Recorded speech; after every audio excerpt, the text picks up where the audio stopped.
Kimberly Flint was described as an amazing mother and wife who loved life. She enjoyed gardening and was known to have a very positive attitude. However, she began battling depression due to menopause and other health issues. She disappeared at the age of 57 on September 26, 2018, under very strange circumstances from Laneville, Texas.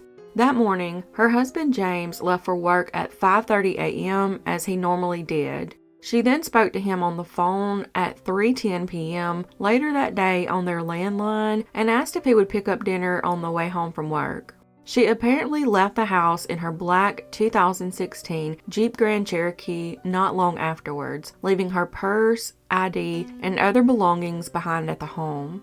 About 45 minutes later, her vehicle was found crashed into a cement guardrail on the side of Highway 84 near the Angelina River Bridge, 15 miles from their home, but there was no sign of Kim. Accident investigators believe the car was traveling at about 83 miles per hour when it struck a glancing blow on the bridge rail, sustaining damage to the front end and side panels. It continued for about 300 yards until the front tire folded up and the car came to a stop. The airbag was not deployed and there was no blood or other signs of injury. The seat was pulled up where she normally kept it, and her eyeglasses and strangely both sets of car keys were inside the vehicle, which was left in neutral. Due to evidence from the vehicle sensors and the black box, officials do know there was no one in the passenger seat and the driver was not wearing a seatbelt when the accident happened. It was also determined that the gas pedal was pegged out, and at 0.6 seconds prior to the accident, the driver made a 45-degree turn to the right, hitting the bridge at an angle. The brakes were never applied, and it appeared the tire folding under was what ultimately stopped the vehicle, meaning the vehicle intentionally crashed or the driver was unresponsive. However, there was also no evidence of severe injury. Investigators would search the area, but no signs of Kim were found. While her husband went to the site of the accident, their son went to his mother's home to do his own investigating. He noticed that nothing was out of the ordinary and her cell phone was on the arm of a chair. She only used her phone to play games and had never even made a call from it. There was no record of her being at the hospital either. Her husband told police that she rarely drove anywhere and didn't like to leave the house and often asked him to bring home dinner. Her family said it was strange that she was driving because she hadn't felt comfortable driving for the past 2 years. He says that she would have told him if she had plans on leaving home when she spoke to him not long before the incident occurred. 3 search teams, including dogs and ATVs, looked for her for days, including in the river, but she was not located. There was also no clues found in her Jeep. Police are looking into the possibility that Kim was picked up by a stranger after her car accident and met with foul play. One witness recalled seeing a Chevrolet white dually pickup truck at the scene and even went under hypnosis to recall more details. He recalled that there was a Clover emblem sticker in the back window of the truck. He also recalled that he saw a possible female squatting down looking at something on the rear of the vehicle. One theory is that someone with bad intentions showed up at her home and forced her to drive somewhere and she wrecked.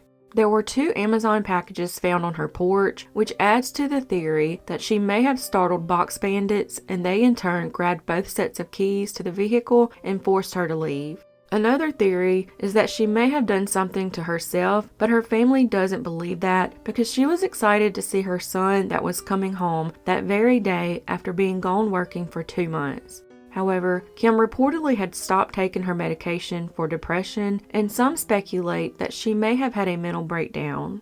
There is also a theory that she was being chased by someone, and that's why she was speeding and had the accident, and then taken by the person that was chasing her. Her family still has so many questions. Kim has never been found, and as of today, this case remains unsolved.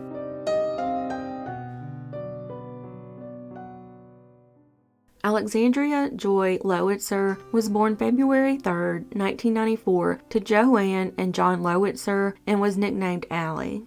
Her parents described her as artistic, well-behaved, and said she had a love for animals. She participated in softball, was in the Girl Scouts, and sang in her school choir. They stated she was a homebody and rarely socialized outside her home, but would bring friends over to her house sometimes. She lived in Spring, Texas, and on April 26, 2010, 16-year-old Allie called her mother at the end of the school day and said she was going to walk to the burger barn where she worked. This was something she had never done before, but she was hoping to pick up her first paycheck and maybe work a shift while there. She was seen on CCTV leaving Spring High School and getting off at her usual bus stop on Low Ridge Road near her home about 3 p.m. At 2:57 p.m., she sent a text message to a friend asking him to come to her house later that day. Burger Barn was only about a quarter mile from her home, but she never arrived. 2 other boys who got off at the same stop recalled seeing Allie heading down the street away from her home and toward the Burger Barn. It was later determined that her phone appeared to be turned off soon after getting off the bus and while she was in the middle of sending a text message to her friend. When her mom got home, she at first assumed Allie had gone to the Burger Barn and wasn't worried. She then grew concerned when it turned into night and Allie was not responding to any of her text messages. She went to the Burger Barn to check on her daughter and discovered that it was closed. Allie was always texting and using her cell phone, but all communication had stopped at 3 p.m., including pings to cell towers. Her case was originally classified as a runaway, but investigators are now looking at other theories in her disappearance. She had left behind her makeup, purse, phone charger, clothes, and money, which she would have taken if she had planned to run away. Some speculate that she was abducted while walking to her workplace. She has never been located, and as of today, this case remains unsolved.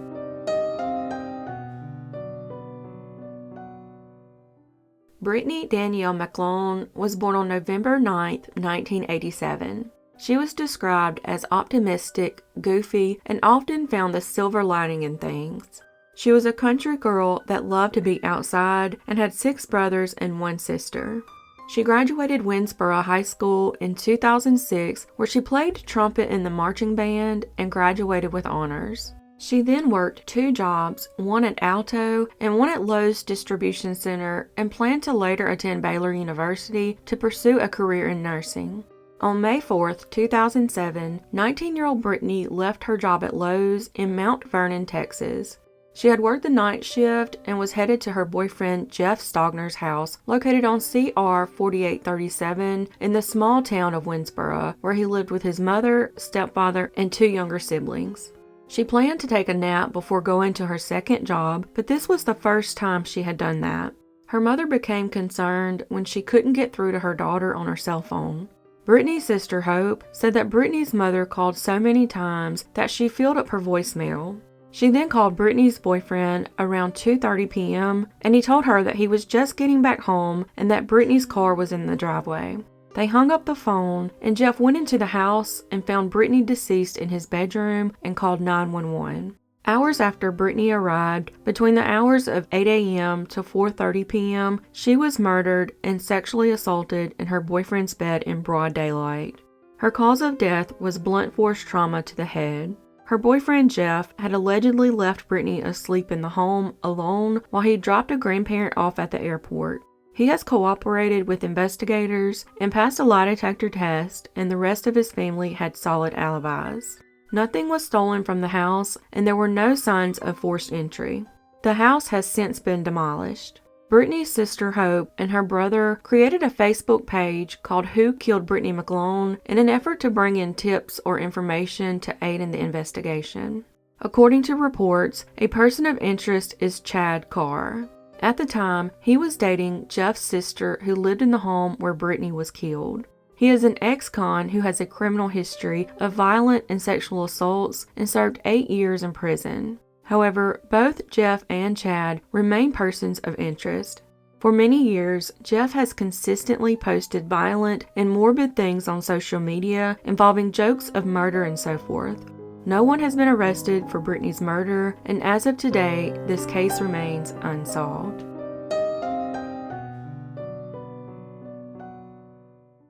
Brandi Ellen Wells was born on November 28, 1982, grew up in Tyler, Texas, and attended Chapel Hill High School. She loved to read and enjoyed music, but was described as naive and not street smart.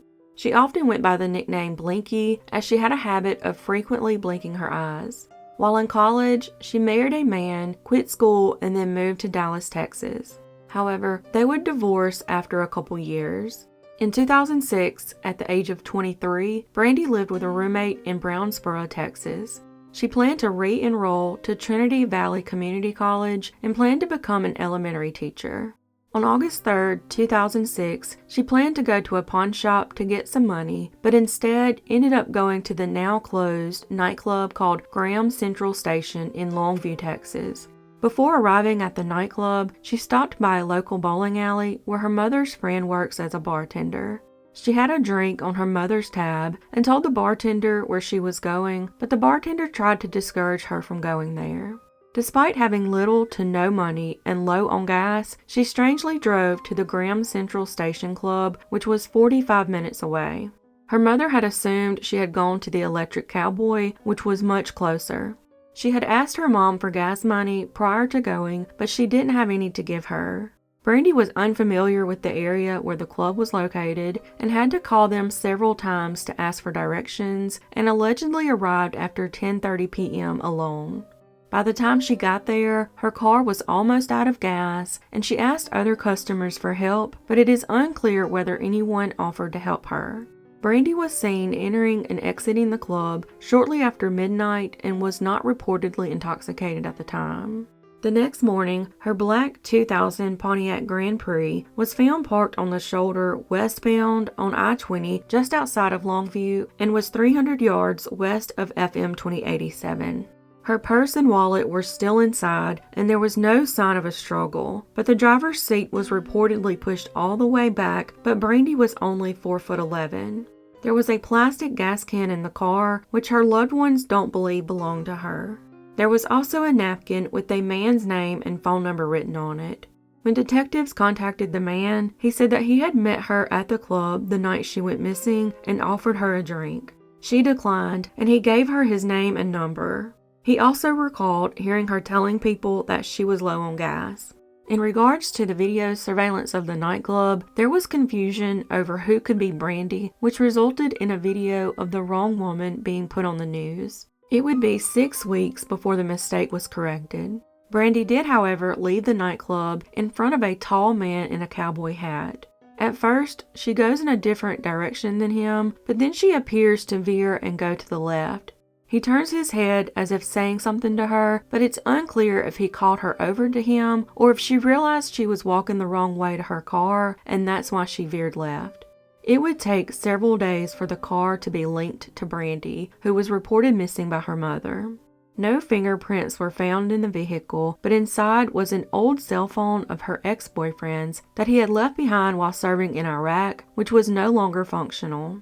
Police unknowingly investigated the phone, believing that it was her own cell phone. But actually, her phone was missing along with her. Turns out, there was some activity on her cell phone after she disappeared. Over a week after she went missing, there were many outgoing calls from her phone because 3 people had found it and were using it. All 3 individuals took a polygraph test, but one of the men failed it. The man has not been publicly identified, and though he has been interviewed multiple times by police, he has not been called a suspect in her case. He claims he found the phone on the side of the road. Over 3 years after her disappearance, her mother Ellen says a man named Tim called her claiming Brandi was alive and living in Kansas City, Missouri. The caller hung up before Ellen could get any more information, and it is believed to be a false lead. Within 2 years of her disappearance, an unknown woman filled out a job application using Brandi's social security number in Raleigh, North Carolina.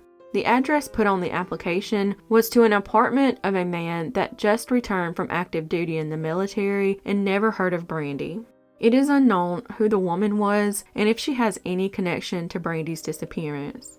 Brandi remains missing and her family is desperate for answers, and as of today, this case remains unsolved.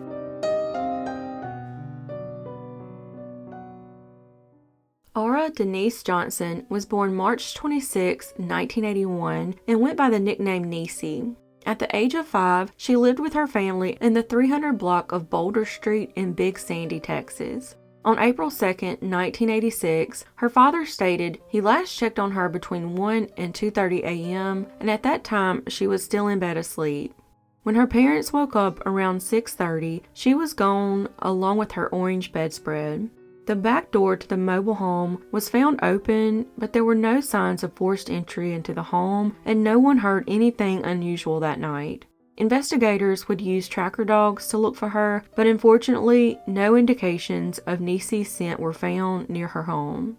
Investigators also searched nearby abandoned wells and dragged nearby stock ponds. Officers on horseback searched the banks of the Sabine River, which was located just a few miles away from her residence.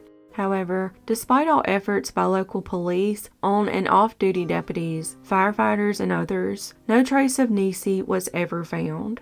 All signs pointed towards her not being in the area, and investigators have always believed the person responsible knew the girl's family and their habits. Authorities announced they considered David Elliott Penton a person of interest in NeeCee's disappearance. He has been incarcerated in an Ohio prison since 1987 and has been convicted of 5 child murders, including his own 2-month-old son, 3 Dallas area girls abducted in the 1980s, and 9-year-old Nedra Ross in Ohio. David was a family friend to Nedra, and he was known to smoke crack and do other illegal narcotics with her family members. He would eventually sign a plea agreement admitting to the death of the 3 girls in Dallas, Texas.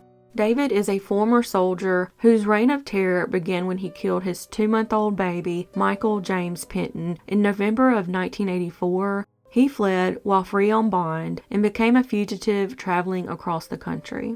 He is also a person of interest in the disappearances and murders of several other girls, and police believe he may have killed as many as 20 children.